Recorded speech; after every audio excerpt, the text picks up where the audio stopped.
Hello, welcome to Rev Endurance Sports and another edition of What's in Our Stand today. Happy New Year to you, and I hope you're enjoying the first few days of 2018. All right, let's see what's in our stand today. We have a giant Avail that came in for a tune-up, basic tune, but we discovered a few other things, and let's talk about those. First things first, I'd like to say that when a bike sits, things can and will go wrong. Things like dry rotting of the rubber, cables and housing get stuck and they bind. Luckily, this bike was stored indoors, so not much moisture, but as many of the homes in this area, they're just a stone's throw away from the ocean. So there is moisture, there is salt in the air, and so you have to be aware of that. Well, as I was evaluating the shifting performance, I noticed that there was just a lot of binding. So trying to figure out what it was, I took the chain out of the equation by just kind of moving it out of the way. Spun the crank, realized that was nice and smooth. The bearings are good. I have seen where these crank sets have been installed. There's a bolt on the back side, non-drive side, and sometimes they install them too hard. It's supposed to be in finger tight basically, but some people get pretty aggressive with it, I would say. All right, so it wasn't binding here. Free hub body was nice and loose. By the way, on Shimano wheels, you have loose ball bearings, so it's very easy to service. You just take the bearings out, clean the races, clean the bearings, like bearing grease that Shimano recommends, put it all back together. It's all good.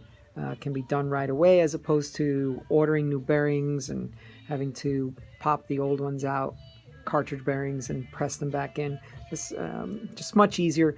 And Shimano just likes loose ball bearings just because of the way it handles cornering forces and things like that. So recap again, bottom bracket was good, bearings were good here, but what I found was that the pulleys, especially this top one, was binding really badly, and so the bottom one was fine, so we're replacing these pulleys.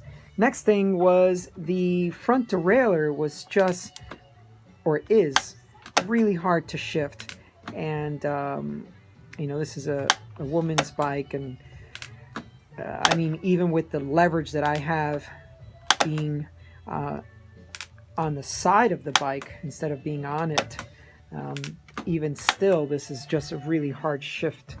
And I've also noticed on the first generation of these 105 shifters, where the cable is wrapped around the handlebar, these just don't shift as smoothly as some of the others. And actually, even the 7900 series, the Durace first series of the hidden cables, also didn't shift very well. So it got a lot better after that with the 9000, the 11-speed series. So we're going to replace the cable and housing, and we'll look for any other binding issues along the frame.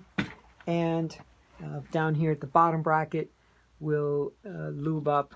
There's a cable grease that we can use just to make things nice and smooth. So new cables for the new cable and housing for the front derailleur, new pulley system, and a new chain, new 10-speed chain. Now, there's another interesting thing. So Shimano no longer makes the chains in all the different group sets. So Durace, Ultegra, and 105 is one chain for 10-speed, and that just simplified their SKU system, and it definitely simplified what parts a bike shop needs to carry in stock. Instead of having 3 different levels of chains, you just have one, and there's very minor differences between each one of the levels of chains. Durace always being their flagship product. It is lighter.